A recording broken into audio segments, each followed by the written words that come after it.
tentang lahir baru atau born again.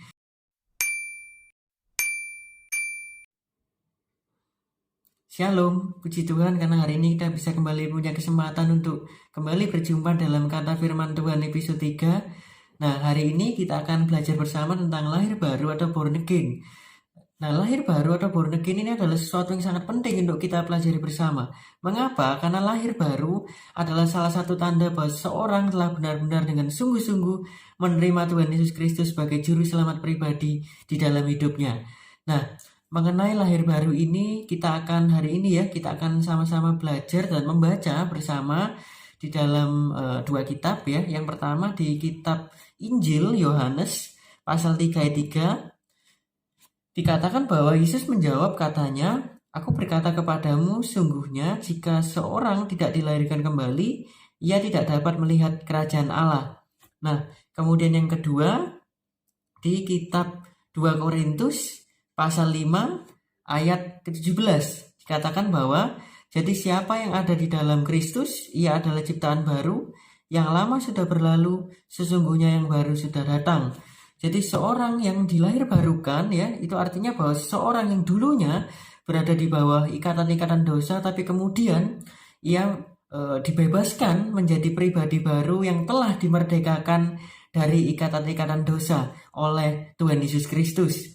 Nah, orang yang telah dilahir barukan ya, pertanyaannya kemudian apakah seorang yang telah lahir baru itu masih bisa berbuat dosa atau kemudian ia menjadi seorang yang kebal terhadap dosa. Nah, ternyata bahwa orang yang telah dilahir barukan ini bukan menjadi seorang yang kebal terhadap dosa.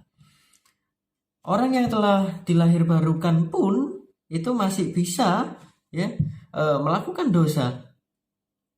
Orang Kristen yang telah lahir baru bukan berarti kebal terhadap dosa, tetapi saat ia jatuh dalam dosa, maka tidak mungkin ia bisa tahan karena tubuhnya adalah bait Roh Kudus.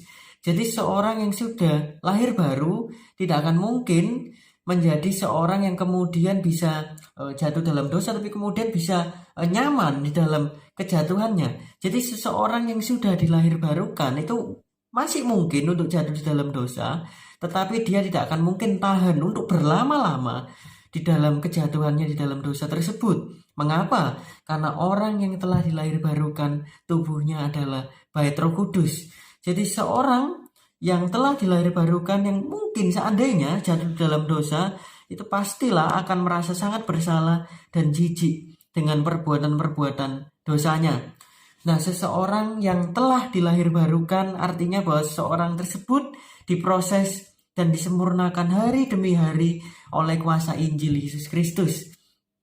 Jadi lahir baru ini adalah sesuatu yang sangat penting di dalam kehidupan kekristenan. Mengapa? Karena lahir baru adalah berarti bahwa seseorang tersebut telah benar-benar menerima Tuhan Yesus Kristus sebagai Tuhan dan Juru Selamat. Sehingga orang yang telah dilahir barukan artinya bahwa orang tersebut diproses dan disempurnakan hari demi hari agar semakin serupa dengan Tuhan Yesus Kristus. Nah, doa saya bagi setiap kalian yang mungkin menonton video ini ya, mungkin ada dari kalian yang mungkin selama ini masih belum ya menerima Tuhan Yesus Kristus sebagai Tuhan dan Juru Selamat secara pribadi ya, dan mungkin kalian juga belum dilahir barukan ya, doa saya mungkin dengan setelah menonton video ini kalian bisa mengambil langkah untuk menerima ya Tuhan Yesus Kristus sebagai Juru Selamat pribadi di dalam hidup kalian masing-masing secara sungguh-sungguh di dalam hati.